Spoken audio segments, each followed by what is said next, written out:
आप लोग कह सकते हैं कि रोज रोज ये बोलने की क्या आवश्यकता है। याद आ रहा है महाराज कल समझा रहे थे कि 4 चीज़ों का विश्वास नहीं करना चाहिए और उसका एक है शास्त्र। एकदम से हठात बोल देंगे 2 महीने के बाद कि भाई प्रथम श्लोक बताइए क्या मतलब है? जन्म ऐसा हो जाता है। रोज-रोज बोलते हैं तो मन में छपा रहता है। और ध्यान मैं कल महाराज से पूछा था, रिकॉर्ड नहीं किए थे इस बात को, बाद में पूछ रहा था कि महाराज इन श्लोकों को बोलने से क्या लाभ है? तो कह नहीं, सीधे भगवान की वाणी है या सुखदेव गोस्वामी जी की वाणी है। तो इसको बोलना एक कीर्तन है ना भगवान का, जैसे हरे कृष्ण मंत्र कीर्तन है, तो हमारे मन को पवित्र करता है, इसीलिए हम लोग पारायण करते हैं। अब आप लोगों के लिए खुशी की बात यह है कि अब कथा आएगी। कथा से मतलब है कहानी आएगी, तो उतना कठिन नहीं होगा समझने में। जहाँ जहाँ कुछ कुछ फिलॉसफी भी आएगी उसके बीच में, लेकिन कथा रहेगी। कथा क्या है, विषय क्या है? अभी तक भक्ति का उपादन किया गया था कि भक्ति ही सर्वश्रेष्ठ साधन है और भक्ति ही सर्वश्रेष्ठ साध्य है। भक्ति में व्यक्ति गिरे भी तो कोई नुकसान नहीं, इत्यादि इत्यादि बहुत सारी बातें। अब नारद जी अपना स्वयं का वृतांत सुना रहे हैं। जैसे मान लीजिए आप कभी किसी को बोलो कि ये दवा बहुत अच्छी है, तो विश्वास नहीं करता ना, फिर आप क्या बोलते, अरे भाई मैं खुद इसका उदाहरण हूं। ऐसे सुना है आपने? हम भाई हम बहुत परेशान थे, हमने ये दवा खाई और हम पूरी तरह ठीक हो गए, आप भी लीजिए आपको भी वही परेशानी है। तो अब उसी के वजह से नारद जी कह रहे हैं, यहाँ पे नारद जी समझा रहे हैं कि पिछले कल्प में उनका जो दासी की पुत्र में जन्म था वो किस प्रकार का था, और उससे वहां से उस स्थिति से उठ करके अब वो नारद जी कैसे बने, ये पूरा थीम ही रहेगी। इससे भक्ति की श्रेष्ठता का गुण यह प्रतिपादित होता है। हिंदी समझ रहे हैं ना? प्रतिपादित, स्थापित होता है। ठीक, तो ये थीम तो बड़ी आसान है समझने में। अब इसको हम लोग गाएंगे 4 ट्यून में। अहम पुरातीत भवे भवम मुने, अहम पुरातीत भवे अभवम मुने, दास्यस्तु कस्याश्चन वेदवादिना, दास्यास्तु कस्याश्चन वेदवादिना, निरूपितो बालक एव योगिना, निरूपितो बालक एव योगिना, शुश्रूषणे प्रावृषि निर्विवक्षता, शुश्रूषणे प्रावृषि निर्विवक्षता। South India. अहम पुरातीत भवे अभवम मुने। मिस्टेक ऐसे वहां पे आप बोलेंगे तो कट जाएगा। आप मत बोलिए, बोलिए। हाँ, अहम पुरातीत भवे भवम मुने, यस, अहम पुरातीत भवे भवम मुने, दास्यास्तु कस्याश्चन वेदवादिना, दास्यस्तु कस्याश्चन वेदवादिना, निरूपितो बालक एव योगिना, निरूपितो बालक एव योगिना, शुश्रूषणे प्रावृषि निर्विवक्षता, शुश्रूषणे प्रावृषि निर्विवक्षता। 3rd tune. ए बीच में मत बोलिए, डिस्टर्ब होता है। पहले मत बोलिए, नहीं तो बैठ जाओ यहाँ पे, डिस्टर्ब होता है। अहम पुरातीत भवे भवम मुने, अहम पुरातीत भवे भवम मुने, दास्यस्तु कस्याश्चन वेदवादिना, दास्यास्तु कस्याश्चन वेदवादिना, निरूपितो बालक एव योगिना, निरूपितो बालक एव योगिना, शुश्रूषणे प्रावृषि निर्विवक्षता, शुश्रूषणे प्रावृषि निर्विवक्षता। 4th tune. अब बताइए। सच्चिदानंद। अहम पुरातीत भवे भवम मुने, अहम पुरातीत भवे भवम मुने, दास्यास्तु कस्याश्चन वेदवादिना, दास्यास्तु कस्याश्चन वेदवादिना, निरूपितो बालक एव योगिना, निरूपितो बालक एव योगिना, शुश्रूषणे प्रावृषि निर्विवक्षता, शुश्रूषणे प्रावृषि निर्विवक्षता। इसके पहले हम इसके अनुवाद को देखेंगे, फिर अन्वय को देखते हैं। हे मुनि, पिछले कल्प में मैं किसी दासी के पुत्र के रूप में उत्पन्न हुआ, जो वेदांत सिद्धांत के अनुयायी ब्राह्मणों की सेवा करती थी। जब वे लोग वर्षा ऋतु के चातुर्मास में साथ साथ रहते थे, तो मैं इनकी सेवा टहल अर्थात व्यक्तिगत सेवा किया करता था। अन्वय देखिए। मुने अर्थात ये शब्द संबोधन में है, तो हे मुनि व्यासदेव। अहम, अहम तो संस्कृत सब जानते हैं, अहम मतलब मैं। तू का मतलब तो। अब आप यहां समझ सकते हैं तो का क्या गंभीर तात्पर्य है। अरे मैं तो, समझ में आ रहा है मैं जैसे बोल रहा हूं मैं तो, जैसे हम लोग बोलते हैं ना, अरे भाई मैं तो बहुत बीमार था, ये दवा लेके ठीक हो गया, उस सेंस में तो का उपयोग कर रहे हैं। समझ रहे हैं? फोकस मतलब देखो क्या स्थिति में मेरी, मैं तो, अहम तू, मैं तो, पुरा मतलब पहले, पूर्व, अतीत भवे कल्प में, पूर्व जन्म में। अभी कल्प का अर्थ क्या है? ये जो ब्रह्मा जी का कल्प चल रहा है, ब्रह्मा जी का कल्प मतलब ब्रह्मा जी का दिन चल रहा है, इसके पूर्व के दिन में, यानी कि ब्रह्मा जी का दिन अभी जो हो गया, इसमें मतलब 6.5 मनवंतर मानिए पूरे हो गए, 7वां चल रहा है। हाँ, और इसके पहले पूरी ब्रह्मा जी की रात्रि और उसके पहले का दिन। अब देख रहे हैं श्रीमद् भागवतम की अथॉरिटी, अमेजिंग। तो उसमें वेदवादी नाम, वेदवादी ब्राह्मणों की, कस्याश्चन किसी, दास्यः दासी का अभवम अर्थात पुत्र था। दासी का नाम क्या है? नाम नहीं दिया गया, तो यानी कि कोई बहुत महत्वपूर्ण जन्म नहीं था। ये बहुत प्रेरणादायक मतलब वृतांत है, जो दिखाता है कि एक बिल्कुल नगण्य जन्म, कुछ उसकी वैल्यू नहीं, ना कोई जाति ना पाति, कुछ भी कोई महत्व नहीं था जन्म का, लेकिन वह भी भक्ति के माध्यम से, और शिक्षा भी प्राप्त नहीं थी, वह भी भक्ति के माध्यम से भगवत प्रेम की स्थिति को प्राप्त किया। तो इसलिए भगवत प्रेम प्राप्त करने के लिए भक्तों का संग ही एकमात्र साधन है, और कुछ अपेक्षा भी नहीं है। इसकी हम चर्चा यहाँ पे करने वाले हैं। ये बहुत महत्वपूर्ण श्लोक है। और बड़े थे क्या? कहते नहीं, बालक बाल्यावस्था में विद्यमान था, दासी का पुत्र तो था। यहाँ आप देख सकते हैं कि कभी कभी लोग गरीब परिवार में पैदा होते हैं, मेहनत करके आगे विद्वान हो जाते हैं, लेकिन यहाँ तो विद्वान होने की भी अपेक्षा नहीं है। दासी के पुत्र थे, पढ़ने लिखने का कोई मतलब नहीं, और बहुत छोटे थे। सुभद्रा बड़ी थी कि नारद जी बड़े थे उस समय? सुभद्रा बड़ी थी वो कुछ कह नहीं सकते कितने साल के थे वैसे तो लेकिन छोटा बच्चा भी भक्ति कर सकता है। आज तो हम स्टोरी सुनाने वाले, सुभद्रा आपको आना चाहिए जल्दी, ठीक है? अब स्टोरी ही सुनाएंगे, ओके? अच्छा, बाल्य अवस्था में विद्यमान एवं भीमय, भीमय का मतलब भी वही हो गया, पहले तो दासी का पुत्र था और यहां छोटा बच्चा था, बहुत बड़ा नहीं था। प्रावृषि तो समझ गए आप, वर्षा ऋतु में जैसे अभी वर्षा हो रही है, वृष प्रावृष वर्षा ग्रहण कर रहे। निर्विवक्षताम, एक स्थान पर निवास करने वाले। जब चतुर्मास होता है तो जो ट्रेडिशनल साधु होते हैं वह कहीं भ्रमण नहीं करते। क्यों? क्योंकि इस समय चींटियां वटियां बहुत बाहर आती हैं, तो चलते हैं तो वह चींटियां उनके पांव के नीचे दब जाती हैं, तो इसलिए साधु लोग ट्रैवल नहीं करते। तो हम भी यही सोच रहे हैं, इस बार चतुर्मास कर लेते हैं, बस यहीं से क्लास करते रहेंगे। आप जानते हो लिजी तो मैं हो ही गया हूं, जब से जूम आ गया है लगता है क्या जाने की जरूरत है, कार में बैठो, पेट्रोल खर्च करो और जाओ, उसके बाद वापस आओ, कितना कठिन है। एक बात बड़ी अच्छी जूम की लगती है, वो ये है कि जो भी रुचि का लेने वाला है वो अपने आप ही आ जाता है ना? कितनी सुंदर बात है। बाहर लोगों को बुलाइए, वो बहुत मेहनत करेंगे, 2-3 आदमी आएंगे, फिर वो गायब हो जाते हैं, लेकिन ये बहुत अच्छी बात है और हमें कुछ मेहनत भी नहीं करनी पड़ती। खैर जो भी है, तो क्यों समझ में आ रहा है क्यों रहते थे एक स्थान पर? क्योंकि वह उसमें स्पेशल तपस्या करते थे और उसके बाद फिर प्रवचन के लिए या प्रचार के लिए बाहर निकलते थे। योगी नाम अर्थात उन योगियों की। तो समझ लेना चाहिए कि जिन लोगों का वेदवादी कहने से अर्थ यह नहीं समझना होगा कि वो कर्मकांडी थे। जैसे वेदवादी शब्द भगवत गीता में भी आता है, वेदवाद रतः पार्थ नान्यद अस्तिवादिनः। वेदवादी लोग यही कहते हैं कि कर्मकांड के अलावा वेद में कुछ नहीं था, वह धारण नहीं करनी चाहिए। योगी थे, योगी अर्थात भगवान के भक्त थे वो। शुश्रूषणे सेवा में निरूपित नियुक्त कर दिया गया। ये लाइन समझ में आ रही है? बाल्यावस्था में विद्यमान होते हुए भी वर्षा ऋतु में जो एक स्थान में निवास करने वाले योगी थे, भक्त थे, विद्वान थे, उनकी सेवा में मैं नियुक्त कर दिया गया था। किसके द्वारा? मां के द्वारा। समझ में आ रहा है? ठीक है।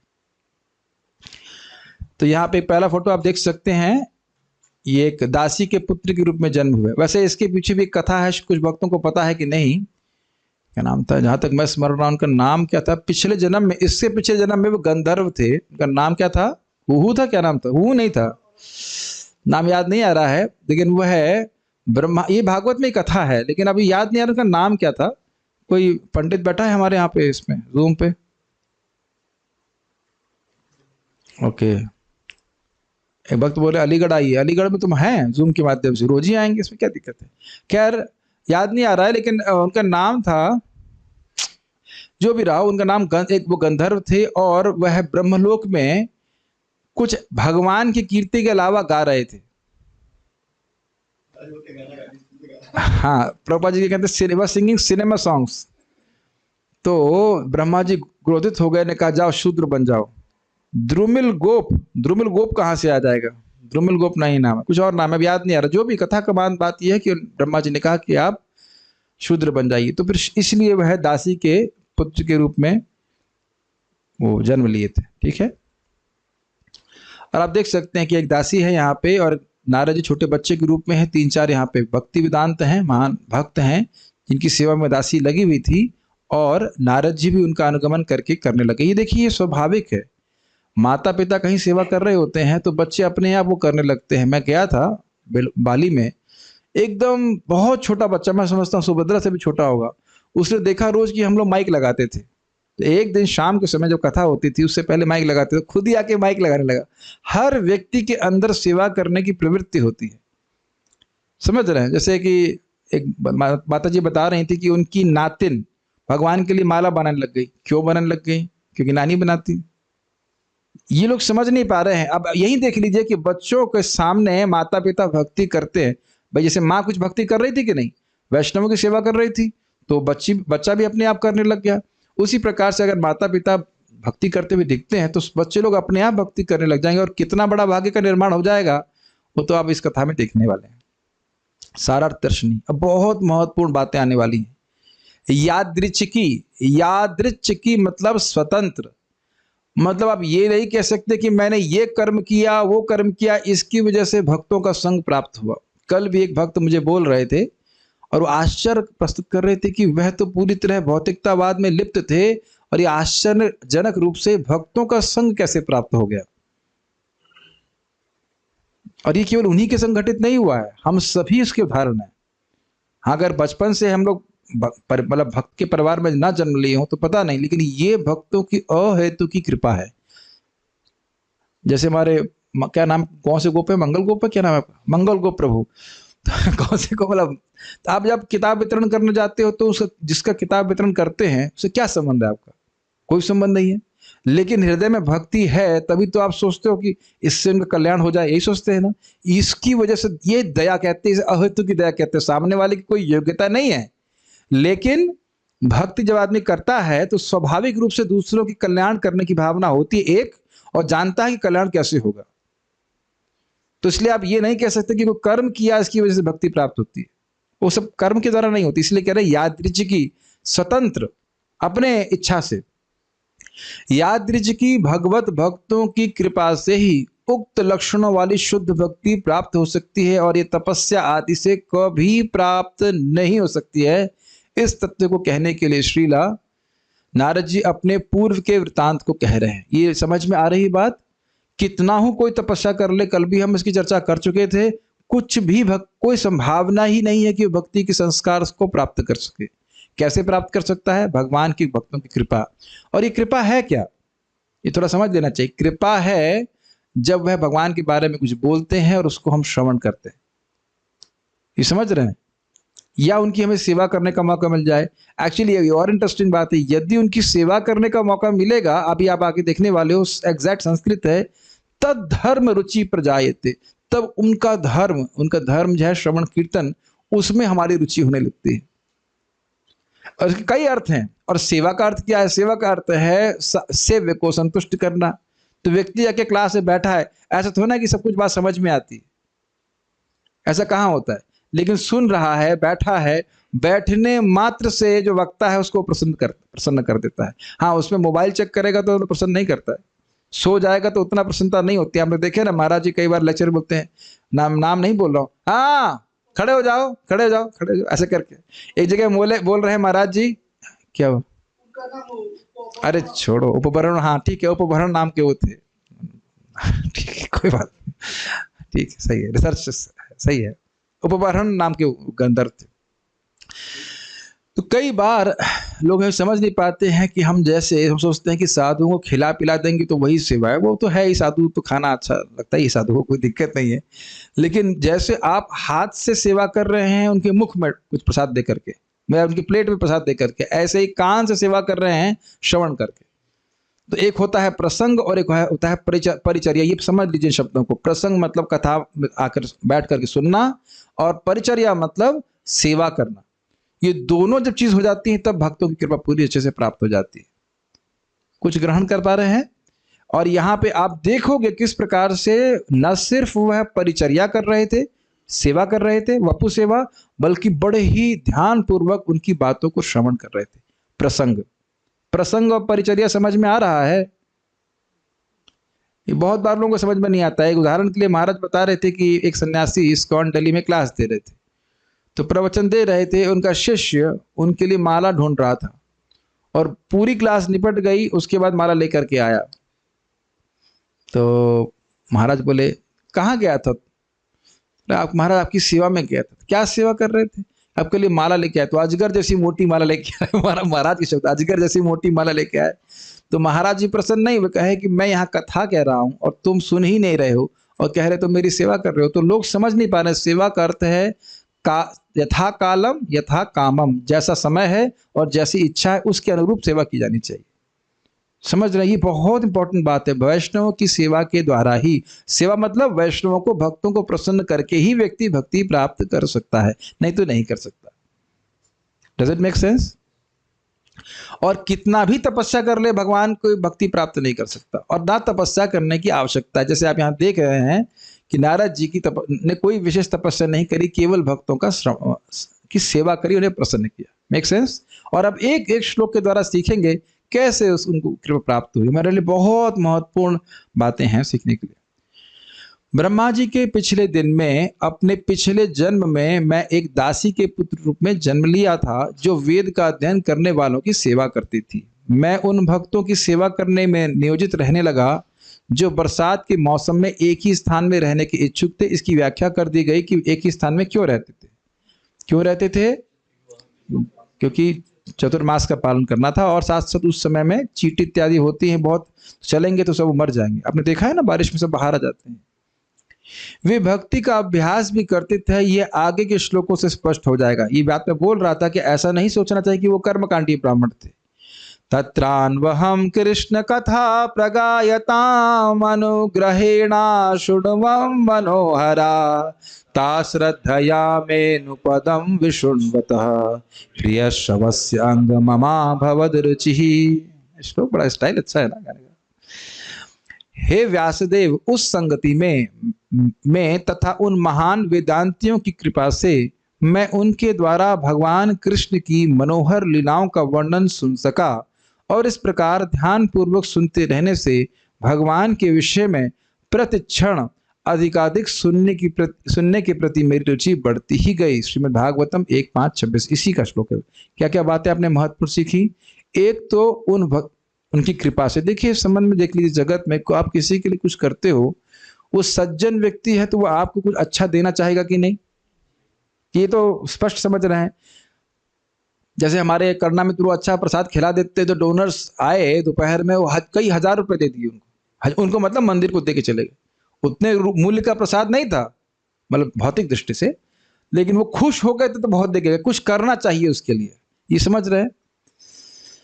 तो ध्यान देना ये होगा कि जो भक्ति वेदांत थे उनकी कृपा तो निरुपाधिक थी। ऐसा नहीं थी कि नारद जी कुछ करते तो कृपा करते, लेकिन जब उनका अच्छा मृदु स्वभाव देखा तो और कृपा की कि ये बच्चा भक्ति में प्रगति करे। ये समझ में आ रहा है? एकदम इस रहस्य को समझिए। एक छोटी सी घटना से आप समझ जाएंगे। परम पूज्य गिरिराज महाराज समझा रहे थे कि वह एक बालक नहीं, युवावस्था के रूप में थे, वहां पे आते थे। प्रभुपाद जी वहां प्रवचन करने के लिए गए थे बॉस्टन में, और 1 साल के बाद गिरिराज महाराज जी मंदिर में ब्रह्मचारी के रूप में ज्वाइन कर लिए। तो जब प्रभुपाद जी दोबारा गए तो प्रभुपाद से वो मिले, तो प्रभुपाद जी कह रहे थे, उनको कहे कि हाँ, मैंने जब तुमसे मिला तो मैं सोच रहा था कि तुम कितने बुद्धिमान व्यक्ति हो, अला ये कितना बुद्धिमान लड़का है, अच्छा होता है कि ज्वाइन कर लेता। अब देखिए, समझ रहे ना मेरी बात, कितना ज्यादा ये सब संकल्प एक भक्त का बहुत महत्वपूर्ण है। एक और घटना सुना देता हूँ। एक प्रभुपाद जी अमेरिका में, अब या कहीं पे भी जा रहे होंगे हवाई जहाज से, ये तो बहुत प्रसिद्ध बात है, और एयर होस्टेस आई, इसने कहा कुछ चाहिए आपको? प्रभुपाद ने कहा can I have some hot milk? तो मिल्क लेके आई, गर्म दूध लेके आई। उस समय प्रभुपाद जी मूढ़ी खा रहे थे, और पता नहीं उसको इतनी धृष्टता कह लीजिए, कुछ भी कह लीजिए, अपना हाथ डालकर मूढ़ी उससे निकाल लिए, खा गई। आगे जाकर के वो कई बाद में भक्तों को मालूम चला कि वो हरे कृष्ण मंत्र का जप करने लगी और भक्ति करने लगे। बताइए। एक और उदाहरण समझ लीजिए। प्रभुपाद जी अमेरिका में थे और कहीं जा रहे थे, ये तो बड़ा प्रसिद्ध है, और एक शोरूम था। शोरूम में प्रवेश किए और वहां व्यक्ति भारतीय होगा, जो स्टोर कीपर कह लीजिए, स्टोर का मालिक नहीं। और प्रभुपाद कहे क्या मैं आपके स्टोर पे भागवतम रख सकता हूँ अपनी डिस्प्ले करने के लिए? तो समझ में नहीं है कि क्या, एकदम से मतलब शौक लगा हो ना। अमेरिका में कोई बोलेगा भागवत आपके स्टोर पे रखें, तो प्रभुपाद समझ गए कुछ ज्यादा सेवा मांग ली मैंने, अभी इतनी सेवा नहीं कर सकता क्या। फिर कहा अच्छा आप जल दे सकते हैं, थोड़ा बैठना चाहता हूँ। तो उसने बैठने का स्थान दिया, जल दिया, बाद में जाकर आगे जाकर वो लाइफ मेंबर बन गया उसका। तो ये बड़ा विशेष बात है, अनजाने में की गई सेवा। तो यहाँ एक तरह से अनजाना ही कहा जाएगा ना, माँ लगी है सेवा में तो बच्चा भी लग गया। तो कृपा समझ रहे हैं, उनको प्रसन्न करके मैं उनके द्वारा भगवान कृष्ण की मनोहर लीलाओं का वर्णन सुन सका। इसका मतलब ये है कि वो बोल रहे थे कथा और बच्चे को भी बैठने दिया। तो इससे एक बात और भी शिक्षा मिलती है कि बच्चों को समझ में बिल्कुल ना आए, मान लीजिए पूरी बात नहीं समझ में आए, फिर भी कथा में लाना चाहिए, अगर वो डिस्टर्ब नहीं करें। सुभद्रा चुपचाप बैठी रहती, गुड गर्ल। और आपको कुछ कुछ तो समझ में आता होगा, नारद जी के बारे में बोल रहे हैं तो समझ में आ रहा है ना। एक्चुअली मैं तो ये मानता हूँ कि शायद बच्चों को अधिक समझ में आता हो, क्योंकि दिमाग में अभी कचरा नहीं भरा है कि नहीं। बढ़ जाते तो ज्यादा कॉम्प्लिकेटेड हो जाता है दिमाग, समझ नहीं पाते इसको। अब दूसरी बात आप यहाँ पे क्या सीख रहे हैं? ध्यान पूर्वक श्रवण करने से। अगर अनमनस्क रहता है व्यक्ति तो उसको उतनी कथा में रुचि नहीं होती। मान लो ये सोचे यार ये काम करना है, वो काम करना है, ये करना है, वो करना है, फिर कथा में रुचि नहीं आती। तो कथा में रुचि आती है जब थोड़ा ध्यान पूर्वक श्रवण करने का प्रयास करें। उसके लिए जीवन थोड़ा शुद्ध होना चाहिए। इससे पहले मैं आगे जाए, एक बात जरूर बोलना चाह रहा था। कल आप शायद पकड़े नहीं, बात की नहीं, कि जब हम कोई शुद्ध कर्म करते हैं तो उससे हमारी शुद्ध वासना का निर्माण होता है। तो ये देख रहे हैं यहाँ पे, आप एकदम प्रत्यक्ष देख रहे हैं कि नहीं, कि नारद जी ने वैष्णवों की सेवा करी, महत सेवा द्वारा माहुर विमुक्त पुरुषों की सेवा करी, तो भक्ति की वासना हृदय में जागृत हो गई। कितना सुंदर है, मतलब ये बहुत सुंदर सिद्धांत है। जैसे हम कहते हैं कि वैष्णव अपराध बहुत खतरनाक है, उसको पॉजिटिव में लीजिए कि वैष्णव सेवा बहुत शक्तिशाली है, वैष्णव का गुणगान बहुत शक्तिशाली है। अगर आप जाप करेंगे अच्छे से, धीरे धीरे ये आपके हृदय में स्वयं ये बात उदित होने लगे कि कोई भी व्यक्ति नाम जप कर रहा है तो वह कोई साधारण व्यक्ति नहीं है। ये बात जब अच्छे से जप करने का ये प्रभाव होता है कि निंदा से, स्पेशली वैष्णवों की निंदा से, चाहे वो एक माला भी कर रहा है, हम बचने का प्रयास करेंगे, क्योंकि नाम की महिमा समझ में आने लग जाएगी। तो नाम जापक की महिमा भी समझ में आने लग जाएगी। कुछ ग्रहण कर रहे हैं इस बात को? जैसे हम लोग कभी कहते हैं ना कि अरे साहब वो तो बहुत बड़ी कंपनी में काम करता है, तो कंपनी की महिमा समझ में आ रही है, इसलिए उस व्यक्ति की महिमा समझ में आ रही है। नहीं समझ में आ रहा है, ठीक है। ये बहुत इंपॉर्टेंट बात है। बाल प्रबोधिनी, परंतु आप यह सब रहस्य कैसे जानते हैं? कौन से रहस्य? कि भाई भक्ति से कोई गिर भी जाए तो कोई नुकसान नहीं है, भगवान की महिमा, ये सब आप कैसे जानते हैं? अब कैसे पता? मान लो व्यासदेव ये प्रश्न करें, अगर ये अपेक्षा हो, मान लो ये प्रश्न हो, तो यह सूचित करने के लिए कि हीन व्यक्ति को भी यह भक्ति मार्ग सबसे उत्तम बना देता है, इसलिए साधन के प्रारंभ से लेकर फल पर्यंत अपने वृतांत को कहने के लिए श्लोक कह रहे हैं। मैं थोड़ा अलग तरह से बोल रहा हूं ताकि आप समझें कि कितनी महत्वपूर्ण बात है। हर व्यक्ति, प्रायः भी नहीं कहना चाहिए, हर व्यक्ति जब भी भक्ति शुरू करता है तो वह एक कनिष्ठ अधिकारी के रूप में ही शुरू करता है। एक जन्म की बात मत लीजिए, जब भी भक्ति शुरू करेगा वह कनिष्ठ के रूप में शुरू करेगा। उसे कुछ नहीं पता भगवान कौन है, क्या है। क्रमे क्रमे से ही भक्त होए वे उत्तम, लेकिन कनिष्ठ होते हुए भी क्या गुण हमारे होने चाहिए जिससे हम प्रगति कर सकें, वह आप इस वृतांत में जरूर सीखोगे। इंद्रिय संयम करना, व्यर्थ की बातें नहीं करना, सेवा की भावना होना, यह सब चीजें आप 3 4 5 गुण देखेंगे जिस पे हम लोग बल देने का प्रयास करेंगे, वह अपने जीवन में हम धारण करेंगे तो भक्ति में हम प्रगति कर सकते हैं, बहुत तीव्र कर सकते हैं। पहले ही बोल देता हूं कि 4 महीने के अंदर नारद जी को कृष्ण प्रेम प्राप्त हो गया था। तो कहीं हम लोग भी कुछ गड़बड़ी कर रहे हैं, इज इट नॉट? एक व्यक्ति को इतना अच्छा रिजल्ट मिला तो हम लोग कुछ हमें एक कम से कम एक क्या कह सकते हैं उसको, रिफ्लेक्शन क्या कहेंगे, मनन तो करना चाहिए कि हम कहाँ गलती कर रहे हैं। वैसे देखिए 4 महीने में तो कलयुग में इतना जनरली मिलता नहीं है, लेकिन फिर भी कहीं ना कहीं व्यक्ति को देखना होगा, विचार करना होगा, विमर्शन करना होगा कहाँ मैं गड़बड़ कर रहा हूँ। खैर निरुत्साही मत होइए, 40 साल में मिल जाए, चाहे 400 साल में मिल जाए, चाहे 4000 में मिल जाए, चाहे 4 करोड़ में मिल जाए, तो भी कोई दिक्कत नहीं, वो उस तरह उधर घबराने की जरूरत नहीं है। लेकिन ये बात बोल रहे हैं कि साधन से लेकर भगवत प्रेम तक कैसे पहुंचे, इसका वो वर्णन इसी अध्याय में करने वाले। बहुत रोचक कथा है, तात्पर्य प्रभुपाद जी का। श्री नारद मुनि ने यहाँ पर भगवान की भक्ति से, इससे पहले मैं आगे जाऊं फिर इसी बात पे विचार कीजिए। एकदम हीन व्यक्ति जन्म की दृष्टि से और भौतिक योग्यता की दृष्टि से, और वह भी एक ही जन्म में भगवान का पार्षद बन गया। और अब कोई नारद जी को दिक्कत है? तो जो बुद्धिमान व्यक्ति है, अगर उसकी रोटी पाने की व्यवस्था हो गई है तो उसको और अधिक कोई प्रयास नहीं करना चाहिए। हमारे पास बहुत अधिक समय नहीं है। बहुत सुंदर था, कल रात्रि में मैं सोने से पहले बड़े सुंदर भगवान एक रियलाइजेशन या कुछ ऐसे दे रहे थे कि जैसे मुझे ऐसे याद करा रहे थे कि जैसे मैं एक कंपटीशन की तैयारी करता था पहले, और मुझे हमेशा सचेत रहता था कि मेरे पास बहुत अधिक समय नहीं है, तो इसकी वजह से मैं फोकस रहता था। समझ कर पा रहे हैं? डर नहीं होता था, लेकिन फोकस रहते थे कि व्यर्थ के कर्मों में अपना हम समय बर्बाद न करें। तो क्या हमारे पास एग्जाम की डेट है? हमारे पास तो एग्जाम की डेट भी नहीं है, कब एग्जाम होगा। तो गंभीरता से भक्ति करने का प्रयास हमें करना चाहिए। जितना हो सके धन कमाने का प्रयास में अपने को नहीं लगाना चाहिए। ये सत्य है। अब उसको कौन कितना ग्रहण करना चाहता है वो अपने ऊपर देख लीजिए।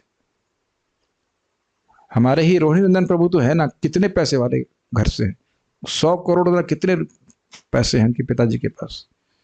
अब आप ये मत कहिएगा कि 100 करोड़ होते हमारे पिताजी के पास तो हम कुछ नहीं करते, तब भी करते। आप समझ रहे? तब भी करते। कम से कम ब्रेक मारना शुरू कर देना चाहिए। अगर आपके पास इतना धन है कि आपको या कम से कम मेहनत करके जीवन धारण कर सकें, भक्ति में जीवन यापन कर सकें, it just does not matter. आप लोग किसी के संस्कार में गए हैं क्या? यहाँ तो पुरुष लोग तो गए होंगे। और क्या, जन्म संस्कार अंतिम संस्कार। तब विचार कीजिए कि उसने जो कुछ भी भौतिक रूप से किया उसकी क्या वैल्यू है? कुछ भी नहीं है। अगर किसी चीज की वैल्यू है तो केवल भक्ति की। बुद्धिमान व्यक्ति को अपनी फेरारी को खेत में नहीं चलाना चाहिए। फेरारी समझ रहे? फेरारी मोटर, मुझे वो गाड़ी चलती है ना बहुत तेज, बड़ी स्पीड से भागने के लिए है, लेकिन ये माया की तरफ नहीं, कृष्ण की तरफ। जितना हमें जीवन में प्रगति कर सके उतना अच्छा, जितना कर सके। महाराज जी बता रहे थे, सच्चिदानंद महाराज, हमारी बेड़ियां हमारे मन में पड़ी, थोड़ा समझ लीजिए, क्योंकि आपको लगे नारद जी के संग हुआ, मेरे संग नहीं होएगा। एक हाथी होता है, जब हाथी छोटा होता है तो उसे पकड़ते कैसे? पकड़ लिया उसको, छोटे बच्चे को, अब उसके पांव में बेड़ी डाल दी। अब वो जब खींचता है तो उसके पांव में दर्द होने लगता है, खून आ जाता है, घाव हो जाता है। तो अब आश्चर्य ये करेंगे, जो हाथी बड़ा हो जाता है तब भी उसी बेड़ी से बंधा रहता है जिससे वह बचपन में बंधा था, क्योंकि अब बंधन उसके मन में है, पांव में नहीं। कुछ ग्रहण कर पा रहे? उदाहरण को बहुत सुंदर उदाहरण दिए थे। हम लोग हैं भगवान के धाम के निवासी, अर्थात मतलब हमारी योग्यता हमें भगवान के पास रहना चाहिए, और हम सोच रहे हैं कि हम जगत के व्यक्ति हैं। कुछ ग्रहण कर पा रहे इस बात को? अगर आप एक बहुत पैसे वाले व्यक्ति के बेटे होते और आप गरीबी में पड़े हुए हैं, मेले में खो गए थे, और आपको मालूम चल जाए कि आपके पिता बहुत धनवान है, तब भी क्या मेले में वही सड़ते रहेंगे? मेला नहीं, सॉरी, वही जहां पे हम सड़ रहे हैं वहां पे सड़ते रहेंगे, या पूरा प्रयास करेंगे कि हम अपने पिताजी के पास वापस पहुंच जाएं? कुछ समझना चाहिए। और ये ध्यान दीजिए कि भगवान हमसे कहीं अधिक आतुर है हमको वापस अपने धाम वापस ले जाने के लिए। कंडीशन नहीं सेट कर रहे, जैसे यहाँ पे कॉम्पिटिशन होता है ना, इतना कट ऑफ है उसके बाद ही आओगे। मैं खाली ये बोल रहा हूं कि जब नारद जी के संग हो सकता है भगवान की भक्ति के द्वारा एक ही जन्म में, तो हमारे संग क्यों नहीं हो सकता? क्या नारद जी और मतलब तत्व की दृष्टि से क्या नारद जी भी तो एक आत्मा है, मैं भी एक आत्मा हूं और आप सभी लोग आत्मा है, इसमें कोई कमी तो है नहीं। Make sense? बुद्धिमान व्यक्ति को ऐसे सोच लेना चाहिए कि हाँ ठीक है, अगर कुछ रोटी पानी का जुगाड़ हो जाए तो कोई खास फर्क नहीं पड़ता है, भौतिक वस्तुओं को हम धारण कर पाए या नहीं कर पाए, वो तो हमको कभी स्पर्श कर ही नहीं रही है। Make sense?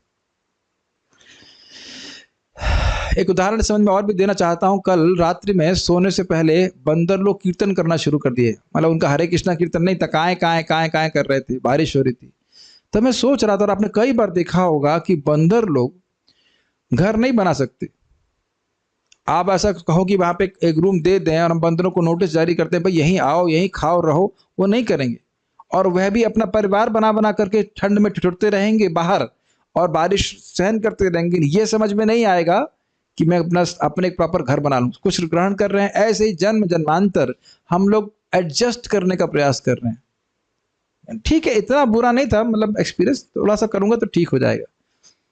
और उस तरह से हम बार बार इस जगत में रहने के लिए बाध्य हो जाते हैं। मेरी बातें समझ में आ रही है? Adjustment. But we have to declare a war. इस बार मैंने एडजस्टमेंट नहीं करना है, इस बार मुझे परमानेंट सोल्यूशन चाहिए भगवान के पास आने का। ठीक, कम से कम ताकत तो पूरी लगाई जाए। कभी कभी देखा है एग्जाम में फेल हो जाते हैं लेकिन फिर भी संतोष होता है, ताकत तो पूरी लगाई। और कभी कभी लगता है थोड़ा और ताकत लगाता तो पार हो जाता। तो ऐसा नहीं होना चाहिए। ऐसा कम से कम हमारी मृत्यु के पहले नहीं होना चाहिए कि ताकत पूरी नहीं लगाई। पूरा जो प्रभुपाद दिए मंगल आरती जपा भागवत पूरा अच्छे से करना चाहिए। और प्रसाद के बाद भी अगर आपकी नौकरी नहीं, मान लो हाउस वाइफ है और कुछ काम कर रहे हैं, हमारे जैसे लोग हैं जिन्हें कुछ भी करने के लिए नहीं है, मतलब नहीं बहुत कुछ करने के लिए, तो अपनी पूरी शक्ति झोंक देना चाहिए। भागवत पढ़ना है, जप करना, कितना कुछ सीखने के लिए है कि नहीं, ये करना चाहिए। अगर कर सकें तो जीवन धन्य हो जाएगा। मुझे तो लालच होता है। परम पूज्य गौर कृष्ण महाराज जी के बारे में सुना, वो 18 घंटे पढ़ते थे भागवत। मैंने कब होगा ये 18 घंटे, कितना आनंद में रहते होंगे नहीं? और मैं देखा महाराज लोग बड़े आनंद में रहते थे। खैर जो भी है, लेकिन प्रयास करना चाहिए दिशा में। तात्पर्य, श्री नारद मुनि ने यहाँ पर भगवान की भक्ति से सिक्त वातावरण की अद्भुतता का संक्षिप्त वर्णन किया। ये अर्थ समझने का प्रयास कीजिए। अर्थ क्या है? सिक्त समझते हैं, जैसे रसगुल्ले को बोर दिया जाए चाशनी में, तो चाशनी से वो सिक्त जाता है। तो ऐसे जहां पे कृष्ण कथा होती है, भक्ति का वातावरण होता है, वहां पे एक प्रकार का एक एनर्जी होती है जो आपको प्रेरित करती है भक्ति करने के लिए। ये अनुभव किए हैं आप लोग? अगर मैं कहूं कि रोज आप 8 से 9 भागवत खोल के पढ़िए, बहुत मुश्किल होगा, लेकिन यहां कितना आसान हो जाता है ना। कुछ महसूस कर ही रहे होंगे आप। वे एक अत्यंत महत्वहीन माता पिता की संतान थे।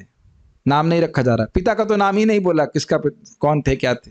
उनकी शिक्षा ठीक से नहीं हुई थी, तो भी उनकी समस्त शक्ति भगवान की सेवा में संलग्न रहने के कारण वे अमर मुनि बन गए। इस फायदे को समझ रहे हैं? समस्त शक्ति का मतलब, अरे भाई अगर कोई व्यक्ति, चलिए ठीक है गृहस्थ में भी गया, लेकिन 50 साल के बाद अब कोई काम नहीं होना चाहिए, सारी शक्ति झोंक देनी चाहिए कृष्ण की डायरेक्ट भक्ति करने में।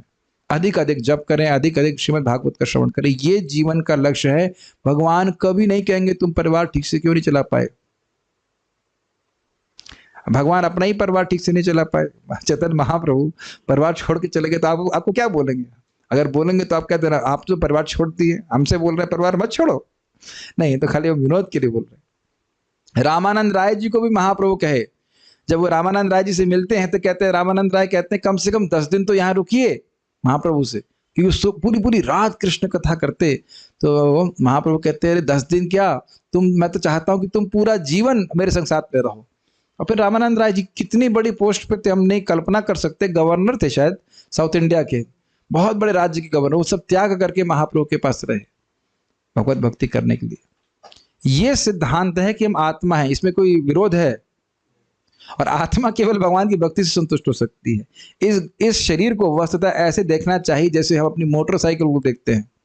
जब क्या मतलब है, एक यंत्र में बैठे हुए हैं और उसका हमें उपयोग करना है कहीं जाने के लिए, बस उपलब्धियों के पीछे भागेंगे तो बहुत नुकसान खाएंगे।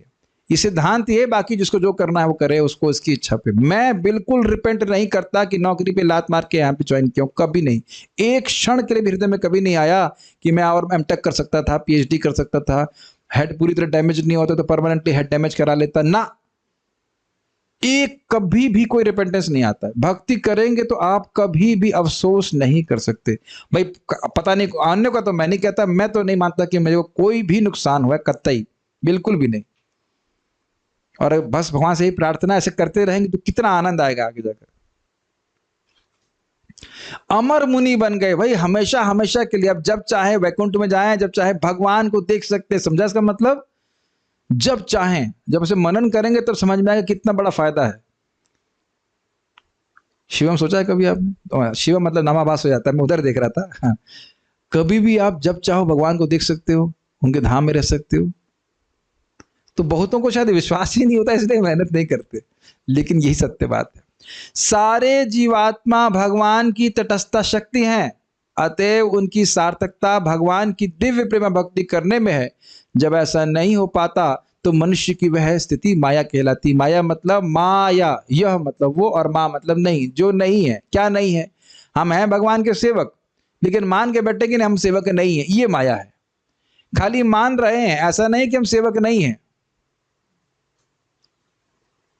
प्रभुपाद जी उदाहरण देते हैं कि मान लो कोई स्त्री पैंट और शर्ट पहन ले तो क्या पुरुष बन जाएगी? नॉट। मान सकती है कि मैंने पैंट शर्ट पहन लिया है, टाई लगा लिया, कोट पहन लिया, जो कुछ भी आजकल चलता भी है ये, तो उससे वो मान ले कि भी मैंने, हाँ मैंने जो भी पुरुष लोग पहनते मैंने पहन लिया, जूता मोजा सब कुछ पहन लिया, मोटरसाइकिल भी चलाने लग गए, बॉब कट भी हो गई, लेकिन रहेगी तो स्त्री ही ना। तो उसी प्रकार से हम सोचें कि भाई हम भोग में पड़ जाएं, ये कर जाएं, वो कर जाएं, लेकिन हम हैं कृष्ण के दास ही। के हो माने, के हो ना माने, सबाई तुम्हारा दास। हाँ, जो कृष्ण की सीधी सेवा करता है उसका उत्थान होता है। कल सुना नहीं आपने क्या बात महाराज बोल रहे थे दशम स्कंद से?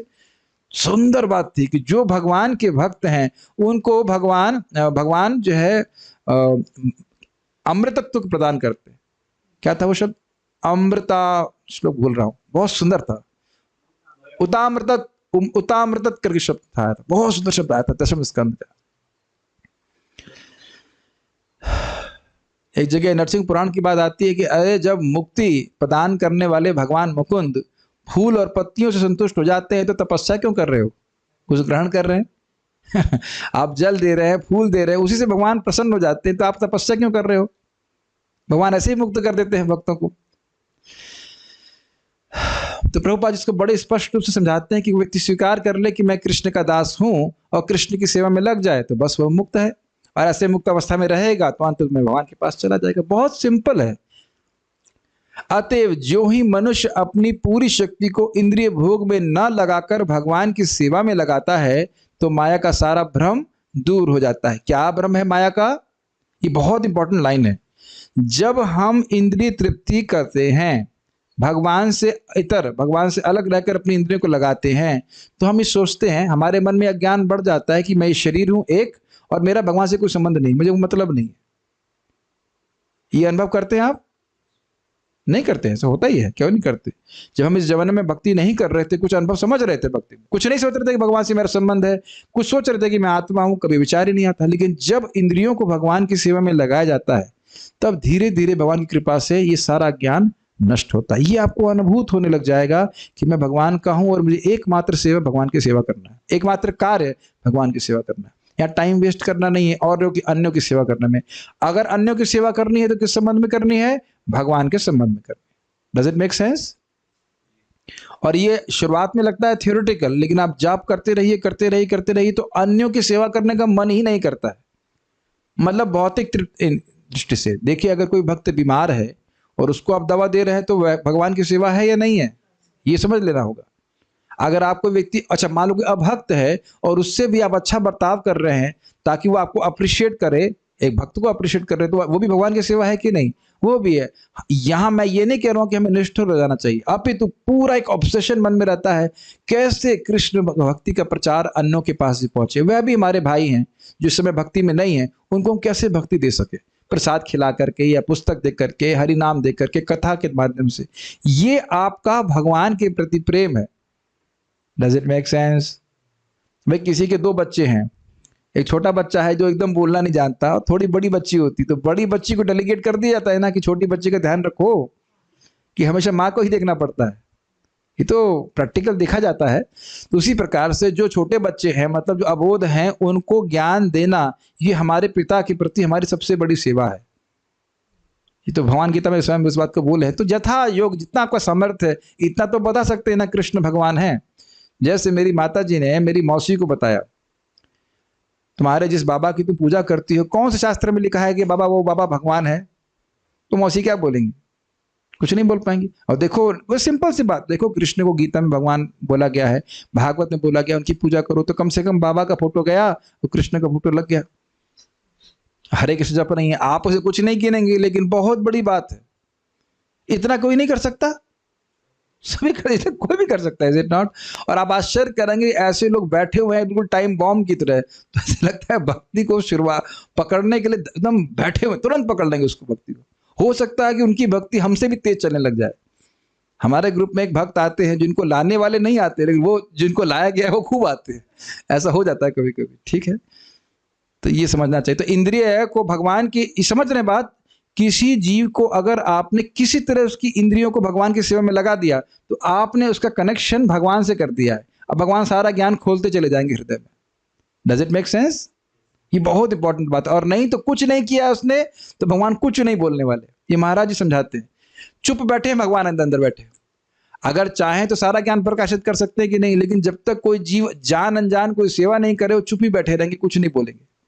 इसलिए आवश्यक है कि हम किसी न किसी माध्यम से, चाहे धोखे से या कैसे भी करके, लोगों को कुछ भक्ति के मौका अवश्य दें। ये समझ पा रहे हैं इस बात को? बहुत महत्वपूर्ण बात है। जैसे आप यहाँ क्या देखिए, क्या नारद जी भगवान की सेवा कर रहे थे? किसकी सेवा कर रहे थे? साधुओं की सेवा कर रहे थे।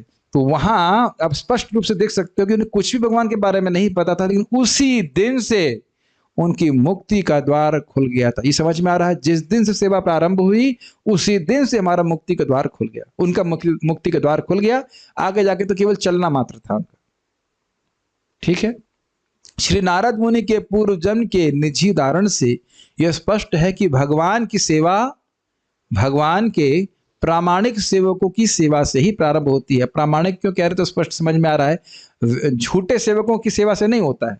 जैसे आप देख सकते हैं यहाँ पे शब्द है वेदवादिना और योगी, तो भगवान के भक्त थे, परंपरा में वह भक्ति को सीखे थे और ठीक ठीक भक्ति के बारे में बता सकते थे, खुद ठीक ठीक भक्ति कर रहे थे। ऐसे भक्तों की सेवा के द्वारा भगवान की सेवा होती है। मानव सेवा से माधव सेवा प्रारंभ नहीं होती, जैसे यहाँ पे आप देख रहे हैं। महत सेवा के द्वारा भगवान की सेवा प्रारंभ होती है। सेवा मतलब उनको प्रसन्न करने की भावना। और आप ये भी देख सकते हैं, ये आप लोग अपने आप अनुभव करेंगे कि जो वैष्णव हैं, भक्त हैं, उनकी सेवा आसान होती है। Does it make sense? कोई भक्त है, मान लो मुझे मैंगो पसंद है, तो आप मैंगो प्रसाद उसको दे सकते हो कि नहीं?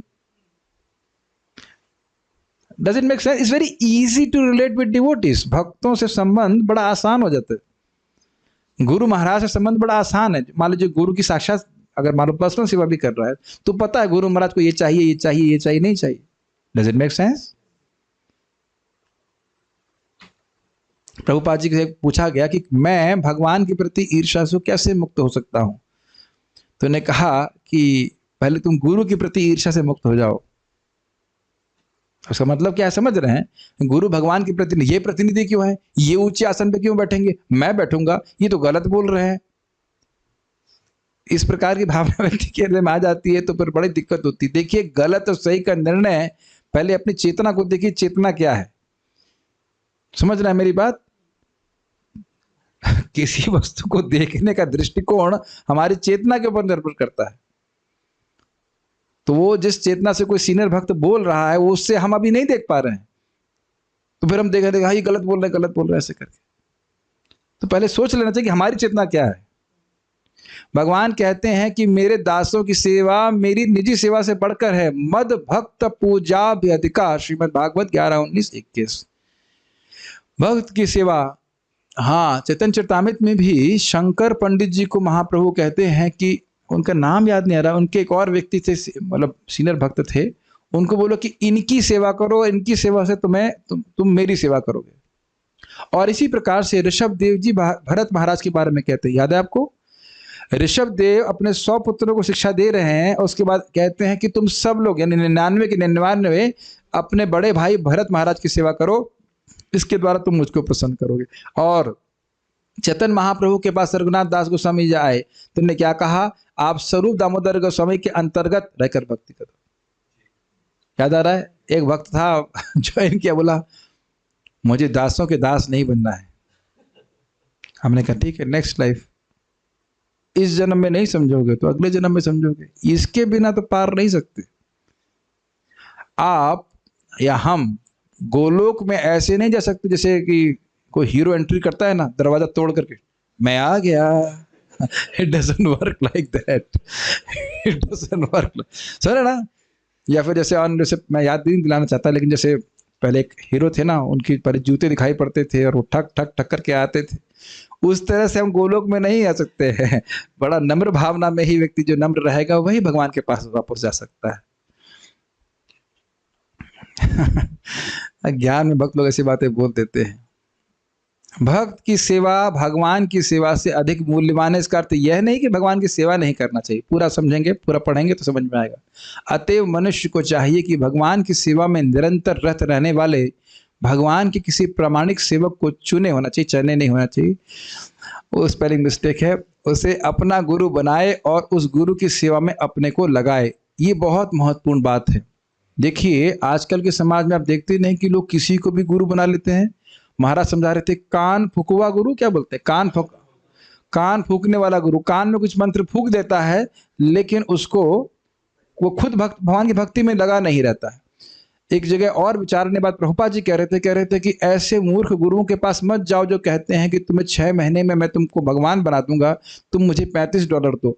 अब उनसे पूछो कि तुम तो पूरा जीवन साधना कर रहे हो ना, तुम भगवान हो तो तुमको $35 की क्या अपेक्षा है? सोचने वाली बात।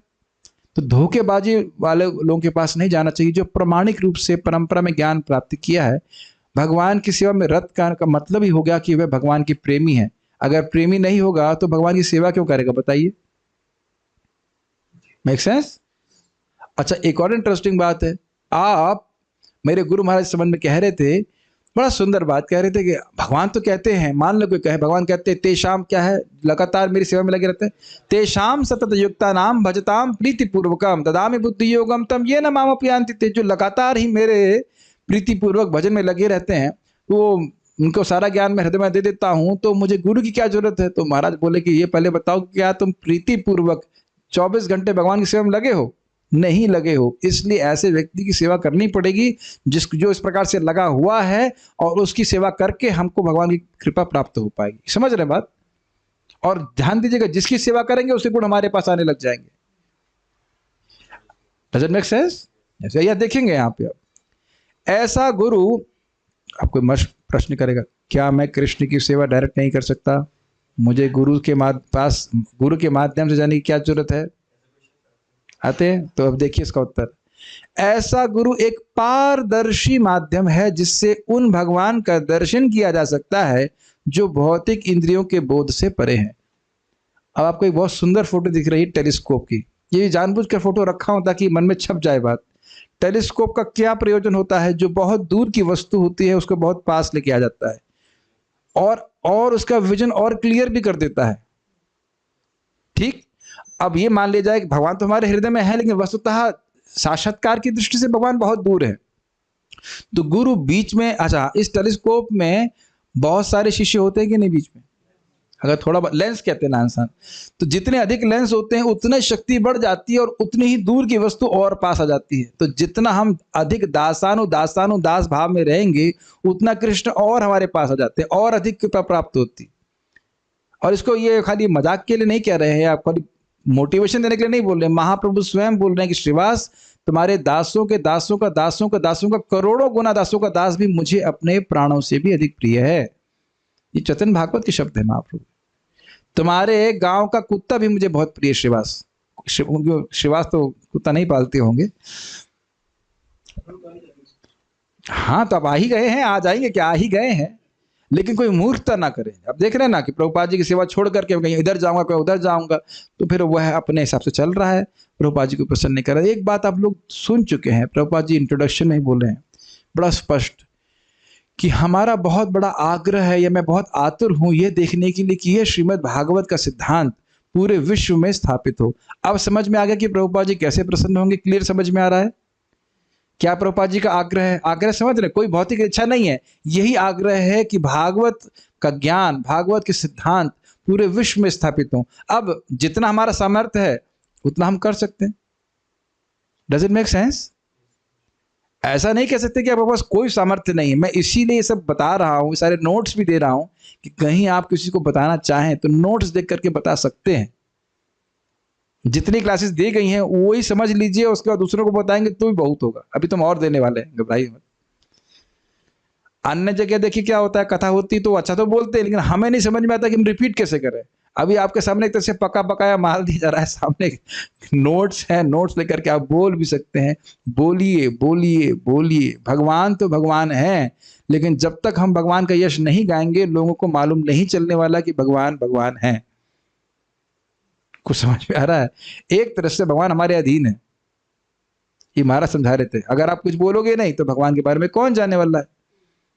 इसीलिए भगवान, और कहेंगे आप कहेंगे भगवान खुद ही जनवा लेंगे, नहीं, भगवान खुद से नहीं देते, बहुत रेयर कहीं देते हैं, खुद से नहीं देते, भक्तों के माध्यम से देते हैं। तो ये समझ में आया, जितना हम दासों के दासों के दासों के दास की भावना में रहेंगे उतना ही भगवान को और भगवान की और कृपा प्राप्त होगी, इसलिए बोला जा रहा है। ठीक है, और ये इंद्रियों के बोध के परे तो समझ में आ रहा है कि दूर के तारे हमको नहीं दिखाई पड़ेंगे, टेलीस्कोप के माध्यम से बिल्कुल दिखाई पड़ने लगता है, स्पष्ट ये बात रहती है। अब इसको बहुत येलो में रखा गया है, बहुत महत्वपूर्ण है। प्रामाणिक गुरु की सेवा के अनुपात से ही भगवान उसे अपनी अनुभूति कराते हैं। जितनी अधिक सेवा करेंगे उतनी अधिक अनुभूति प्राप्त होगी भक्ति में, सीधी सीधी बात। लेकिन प्रामाणिक वैष्णव के अंतर्गत अपने मन से जप करेंगे कुछ मंत्र बना करके तो कोई सिद्धि नहीं होगी। इसीलिए हम लोग हरे कृष्णा कृष्णा कृष्णा हरे हरे, हरे राम राम राम हरे हरे। आपको कहेगा प्रभु जी आपकी तो भैया डबल दीक्षा भी हो गई, इनकी भी हो गई फर्स्ट, इनकी भी हो गई, मेरा क्या। तो देखिए अब समय तो नहीं, मन करता है 10 बजे से फिर से क्लास करें, लेकिन परम पूज्य राधा गोविंद महाराज जी इसको अपनी हरिनाम दीक्षा पुस्तक में समझाते हैं। जैसे किसी लड़की की शादी तय होती है किसी लड़के से, मतलब पहले जमाने में हुआ करती थी ऐसे, अरेंज मैरिज जिसे कहते हैं, तो तब से सोचने लगती थी कि ये व्यक्ति मेरे पति हैं, ठीक, और उसका सामाजिकरण शादी वाले दिन हो जाता था। कुछ ग्रहण कर रहे हैं? उसी प्रकार से जैसे ही कोई व्यक्ति संप्रदाय में आता है, प्रामाणिक ज्ञान स्वीकार करता है, उसकी दीक्षा उसी दिन हो गई थी। ये समझना, उसका फॉर्मलाइजेशन, समाजीकरण दीक्षा के समय होता है। ये बहुत गंभीर बात है समझने वाली। I may be affiliated to a sampradaya but I may not be inclined to that sampradaya. हो सकता है मैं संप्रदाय में ठप्पा लग गया, लेकिन अभी भी मुझे फिलॉसफी पता नहीं है, भगवान के बारे में ठीक से पता नहीं। तो मेन बात दीक्षा की है, दिव्य ज्ञानम ददाति इति दीक्षा। तो कहीं कहीं ये संदेह मत ले लीजिएगा कि हम प्रभुपाद, जो लोग दीक्षित हैं बस वही प्रभुपाद की सेवा कर रहे हैं, और बाकी जो लोग दीक्षित नहीं हैं वो प्रभुपाद की सेवा नहीं कर रहे हैं। क्या सब लोग, आप लोग प्रभुपाद से प्रेम नहीं करते हैं? सभी लोग करते हैं। Is it make sense? शिक्षा गुरु हैं हमारे श्रील प्रभुपाद जी, और हम सभी लोग चाहे दीक्षित हो या नहीं हो, अगर इस ज्ञान को स्वीकार कर रहे हैं तो हम दीक्षित हो चुके हैं। उसका समाजीकरण होगा कि हम एक विशेष गुरु से आपसे दीक्षा ग्रहण करेंगे। Does it make sense? Yes. भगवान की सेवा में, क्योंकि कितनी बार हमारे जो जूम के भक्त बोलते हैं प्रभु जी आज तो जब बहुत बढ़िया हुआ, अब बहुत अच्छा। अगर आपका दीक्षा पे ही निर्भर करता तो बताओ जब में सुख कैसे मिलता? कौन सुख दे रहा है? भगवान दे रहे हैं। क्यों प्रसन्न हो रहे हैं? भक्तों के अनुगत्य में भजन कर रहे हैं इसलिए। ठीक, ये फिर से समझ लीजिए, बहुत गंभीर बात है। जब तक भक्तों की सेवा के, भक्तों के अनुगत्य में भजन नहीं करता है, उसकी प्रगति बहुत कठिन होती है। इसको भी आप 6.2.9-10 में कह सकते हैं, लिख पाएंगे। तो कहेगा देखो अजामिल तो बिना गुरु के चला गया, तो मुझे गुरु स्वीकार करने की क्या जरूरत है? तो कहेंगे फिर ये तीसरा अपराध हो जाएगा, नाम अपराध। तो इस नाम अब ठीक है, कोई बात नहीं। मान लो गुरु स्वीकार नहीं भी कर रहा है तो जप कर रहा है, जप कर रहा है, जप कर रहा है, तो जब ये अपराध कम होगा अगले जन्म में गुरु मिल जाएगा। ऐसे है ना, बहुत से लोग कहते हैं हमें गुरु स्वीकार करने की क्या जरूरत है, हम तो ऐसे ही चले जाएंगे। तो वह नाम अपराध बन रहा है तीसरा। भगवान की सेवा में मानव शक्ति का सदुपयोग मुक्ति का प्रगतिशील पथ है। पशु शक्ति का उपयोग हम नहीं कर सकते पशु योनि में। प्रमाणिक गुरु के मार्गदर्शन में भगवान की सेवा करने पर सारी विराट सृष्टि तुरंत भगवान से अभिन्न बन जाती। इसका अर्थ क्या है, बहुत इंपॉर्टेंट है। अभी है इसका अर्थ आपको अभी समझ में आ जाएगा, बस 15 से 20 मिनट के बाद। प्रसाद भगवान का स्वरूप है कि नहीं, तो कैसे हुआ ये बताइए। हमें भक्तों के द्वारा मालूम चला कि हाँ, कैसे हम वस्तुओं को भगवान को अर्पित कर सकते हैं और इनको दिव्य बना सकते हैं। ये माइक आध्यात्मिक हुआ कि नहीं, क्योंकि भगवान के बारे में बोल रहे हैं। लैपटॉप भी आध्यात्मिक हो जाता है, मेरे शरीर भी आध्यात्मिक हो जाता है, जैसे हम अपने क्रियाओं को, कर्मों को कृष्ण से कनेक्ट करना सीखते हैं। माता जी लोग अगर घर में झाड़ू मारते हैं, अगर मारते हैं और प्रभु जी नहीं मारते फॉर एग्जाम्पल, तो क्या वह भौतिक है? डिपेंड करता है कि आपने घर का स्ट्रक्चर क्या बना रखा है। अगर आपने, जैसे यहाँ पे ये है, मान लो कोई हमारा क्लासरूम में झाड़ू मार रहा है, तो वो भौतिक कार्य है? नहीं है, क्योंकि आपने भगवान का फोटो रखा हुआ है। ये क्लासरूम है, कृष्ण कथा है। और हम तो अपनी आंखों से देखे, लीला पुरुषोत्तम प्रभु उस समय एसोसिएट प्रोफेसर थे, असिस्टेंट प्रोफेसर थे IIT कानपुर में। हम मुझको तो पता है, मैं सोचता था ये लोग रहते कहाँ हैं। ऊपर में बेड भी नहीं था, बेड भी नहीं था, जैसे ब्रह्मचारी लोग रहते वैसे रह रहे थे। और नीचे पे पूरे, आप लोग कभी गए हैं कानपुर में उनके घर में? अब देखा नीचे बड़ा मंदिर है, बिल्कुल वैसे मंदिर जैसा लगता था बिल्कुल। तो ये गृहस्थी और ब्रह्मचारी का मतलब नहीं है, किस चेतना में व्यक्ति रह रहा है। भगवान को ये मान के चले कि भगवान इस घर के स्वामी हैं, बड़ा अच्छा सा मंदिर हो, बहुत बड़ा नहीं हो, अपनी शक्ति के अनुसार बना सकते हैं। और अगर फिर आप घर की सफाई भी कर रहे हैं तो किसकी सफाई कर रहे हैं? मंदिर की सफाई कर रहे हैं। तो अगर व्यक्ति चाहे तो कभी मंदिर नहीं छोड़ेगा, चाहे वो ब्रह्मचारी आश्रम में हो चाहे गृहस्थ आश्रम में हो। गृहस्थ आश्रम में तो वहां मंदिर बनाइए, लेकिन प्रॉब्लम ये उसकी ट्रेनिंग लेनी पड़ती है, तब समझ में आता है कि हम भगवान की भक्ति कैसे कर सकते हैं। हमारे वहां पे जाते ही हो आप, क्या नाम से, होडल में संतुष्ट कृष्ण प्रभु के घर में खूब बड़ा मंदिर बना रखा है, सुंदर सा। घर में कार्यक्रम भी होता है, आपको लगेगा ही नहीं कि आप घर में आए ऐसा लगता है मंदिर में आ गए, वो है ही मंदिर। समझ रहे हैं? सक्षम गुरु को तो हम कैसे सीखेंगे, तो कह रहे हैं सक्षम गुरु को वह कला ज्ञात रहती है जिससे प्रत्येक वस्तु का उपयोग भगवान के यशोगान के लिए किया जा सकता है। अतः उनके मार्गदर्शन से भगवान के सेवक की दिव्य कृपा से सारे जगत को वैकुंठ धाम में परिणित किया जा सकता है। इसका अर्थ क्या है? देखिए, वैकुंठ में कोई भी व्यक्ति अपनी इंद्रिय तृप्ति के लिए कार्य नहीं करता है।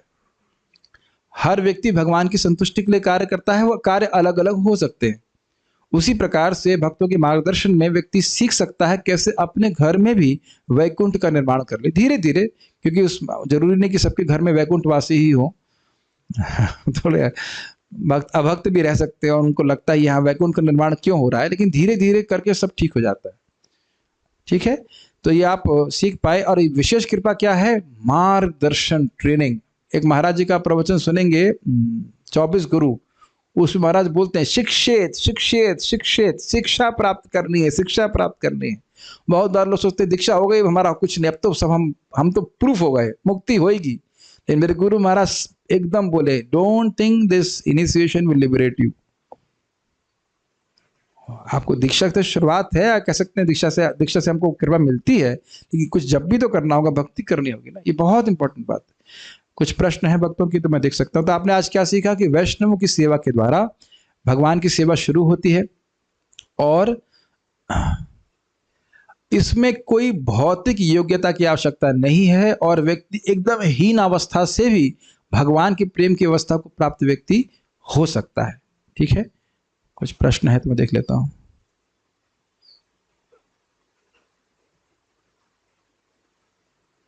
ओके, उपवरण था, ठीक है, उनका नाम था। मेरा आभार कैसे प्रकट किया जा सकता है? बहुत सिंपल है, नाम जप कीजिए और लोगों को भगवान का नाम जप कराने की प्रेरणा दीजिए। और कोई देखिए जो उपकार किया जा रहा है, अच्छा आप उपकार कर रहे हैं, हम उपकार कर रहे हैं, भगवान के बारे में बोल रहे हैं, प्रामाणिक रूप से बहुत बड़ा उपकार कर रहे हैं, और उसका भरपाई आप कभी नहीं कर सकते। समझ रहे हैं? जो प्रभुपाद जी ने उपकार किया ये ग्रंथ देख करके हम उसका भरपाई कभी नहीं कर सकते। केवल एक तरीके से कि अन्य लोगों को भी कृष्ण भावना के बारे में बताएं। अदरवाइज लोग केवल अपना टाइम वेस्ट कर रहे हैं इस जगत में अनादिकाल से। और ये मत सोचिएगा कि वो 16 माला पे आ ही जाएगा, हो सकता है आ जाए, ना भी आए, अगर उसने एक बार भी नाम उच्चारण किया है भगवान फिर उसको मनुष्य जीवन देंगे। और एक माला करने लगा तो फिर तो कहना ही क्या। इस प्रकार से विश्वास होना चाहिए। देखिए केवल हमें शास्त्र सुनना नहीं चाहिए, विश्वास भी रखना चाहिए इस बातों पे। अजामिल से बड़ा उदाहरण क्या हुआ बताइए? प्रसाद दे करके, भगवान का नाम जप करा करके किसी तरह संपर्क में लाइए। इस जन्म में नहीं आएगा तो अगले जन्म में आएगा। बथुए का एग्जाम्पल तो आप जानते ही हैं। हाँ ठीक है, अच्छा एक्सपेरिमेंट कर ली, थोड़ा लेके आइए बीज, सब लोग अपने घर में बथुए का बीज ले आइए और उसको बो दीजिए और खूब पानी दीजिए, फिर देखिए कब उगता है। दिसंबर के पहले उगेगा ही नहीं। लोग ध्यान नहीं दे रहे हैं बात में। महाराज क्या बोल रहे थे, आप कहीं प्रीचिंग करने जा रहे हैं और कोई व्यक्ति से रास्ता पूछ लिया और उसने रास्ता बता दिया तो उसको आप कुछ नहीं गिनेंगे, लेकिन भगवान नोट कर लेते, इसने सेवा करिए। आपको बता ही चुका हूं कि व्यक्ति कीर्तन पार्टी वालों को देखा, उसने ऐसे हाथ हिलाया तो यमराज उसको वापस भेज दिए। ये कथा बता चुका हूं।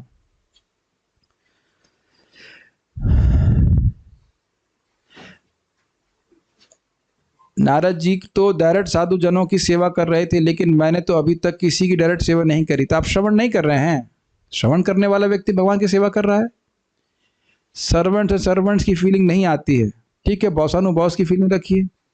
Mind tend to find faults and become agitated. क्या करें? कह रहे हैं कि हम भक्तों में दोष देखते हैं या भावना नहीं आती कि मैं सेवकों का सेवक हूं, लेकिन ये ऐसे खाली नम्रता में बोल रहे हैं, ऐसा है नहीं। बहुत अच्छे भक्त हैं, खाली अपनी नम्रता में इस प्रकार से वो बोल रहे हैं कि मैं तो बॉस हूँ। जहाँ तक मेरी अंडरस्टैंडिंग है आप बहुत अच्छे डिवोटी हैं और हमेशा भक्तों को प्रसन्न करने का प्रयास करते हैं। बहुत सिंपल है। हर भक्त को, ये मैं बहुत अच्छी प्रैक्टिस बोल रहा हूँ, चाहे अब आपके पति हो, चाहे वो आपकी पत्नी हो, चाहे वो आपके बच्चे हो, चाहे आपकी माँ हो, चाहे कोई भी हो, आप उनको ये देखने का प्रयास करिए कि भगवान के अंश हैं और मैं कैसे उनकी मदद करूं ताकि उन्हें भगवान का स्मरण हो जाए। बस इतनी बात तो कर सकते हो। Every time a person comes और meets with you, he should come closer to Krishna. इतना कर सकते हैं। Does it make sense? आप उनसे ऐसा कुछ बर्तन प्रसाद दे दीजिए, या जैसे लाइक हम क्या सुभद्रा को कृष्ण की सेवक के रूप में नहीं देख सकते? क्या मैं उन्हें भागवतम बोल करके भगवान के पास नहीं लाने का प्रयास कर सकता हूं? प्रयास नहीं कर रहा हूं। Is it not? समझे या ना समझे, नहीं तो इस जगत में हम लोगों को कैसे देखते हैं, इससे मुझे क्या प्राप्त होगा। Is it not? बहुत बुरी चेतना है, बहुत बुरी चेतना है। ये बहुत अच्छी चेतना है। गृहस्थी में भी रह करके, गृहस्थी हो चाहे कहीं भी हो, अपने बच्चों को, अपने पति को यही देखिए कि हाँ ये भी कृष्ण के सेवक हैं, कैसे हम इनकी मदद कर सकते हैं, भले वो मदद लेना भी ना चाहें। प्रसाद तो हर कोई व्यक्ति खा सकता है कि नहीं, इसमें कोई दिक्कत है? ये बहुत सुंदर चेतना है। In this way we can be humble servant of the servant. बहुत सुंदर चेतना, ये एक्सट्रीमली सुंदर चेतना है। और ये नाम जब करते चले जाइए, आपको बहुत अच्छा लगेगा। यानी आप किसी से द्वेष नहीं कर रहे हैं। Even if a person is not accepting Krishna consciousness, अगर कोई कृष्ण भावना स्वीकार नहीं भी कर रहा है, फिर भी मन में ही भावना होनी चाहिए काश ये स्वीकार कर ले। हम उसको कंट्रोल नहीं कर रहे, मौका देने का तो प्रयास, मौका तो दिया जा सकता है ना। ये बहुत अच्छी चेतना है, मतलब रियली नाइस चेतना, बहुत सुंदर।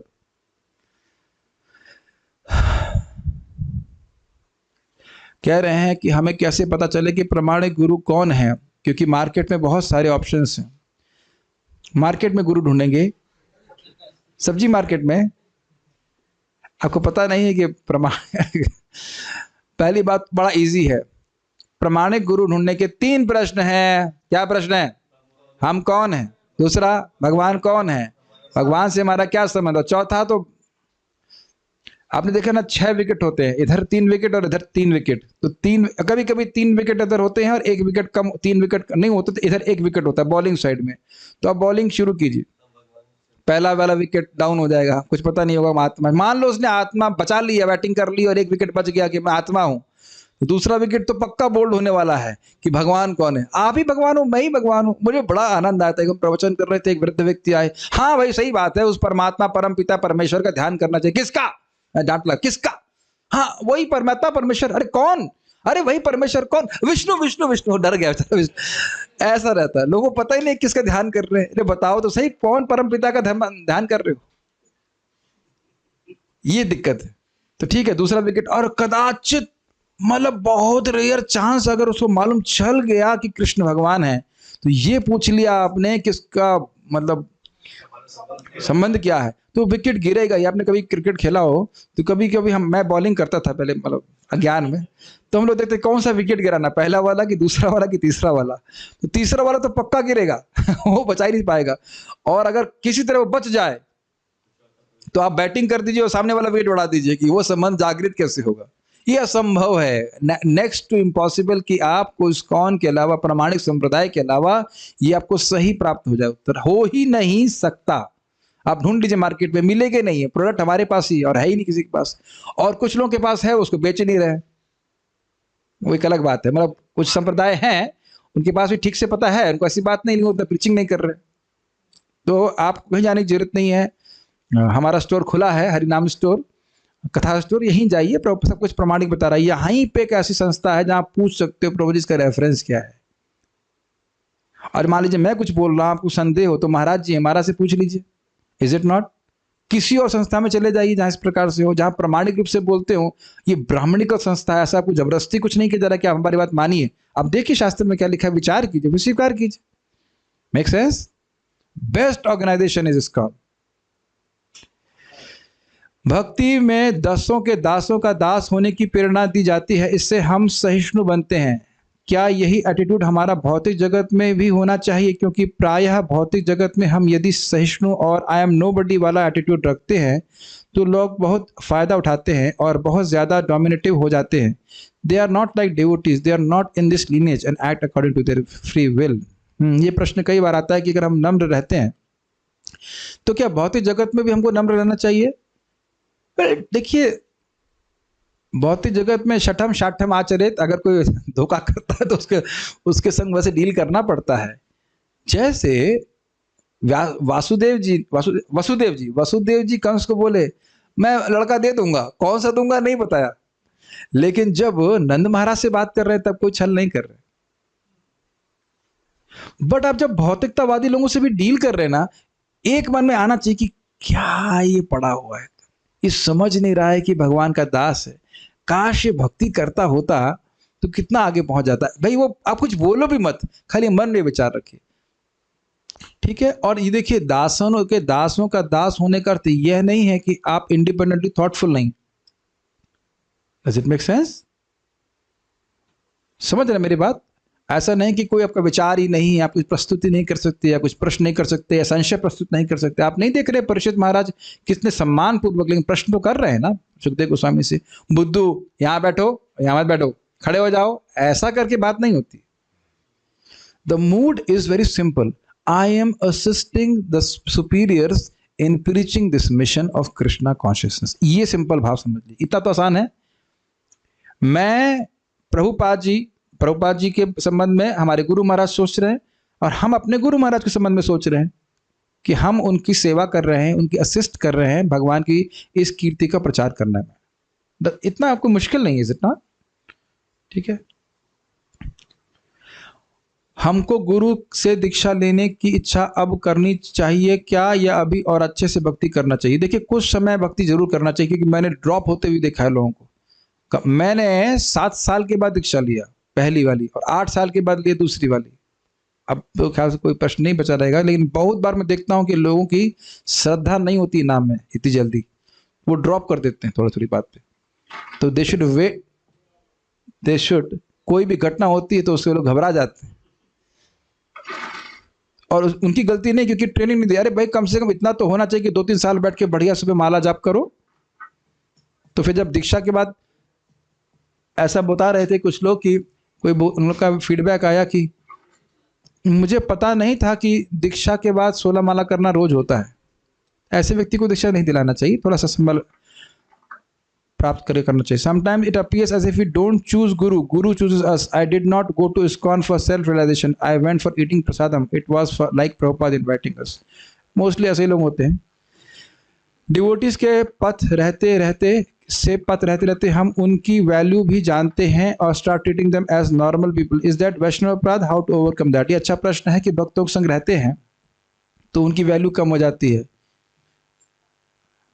दूर रहो, सूम पे रहो ये समझ लीजिए कि अकेले रह के क्या दुर्गति हो जाएगी।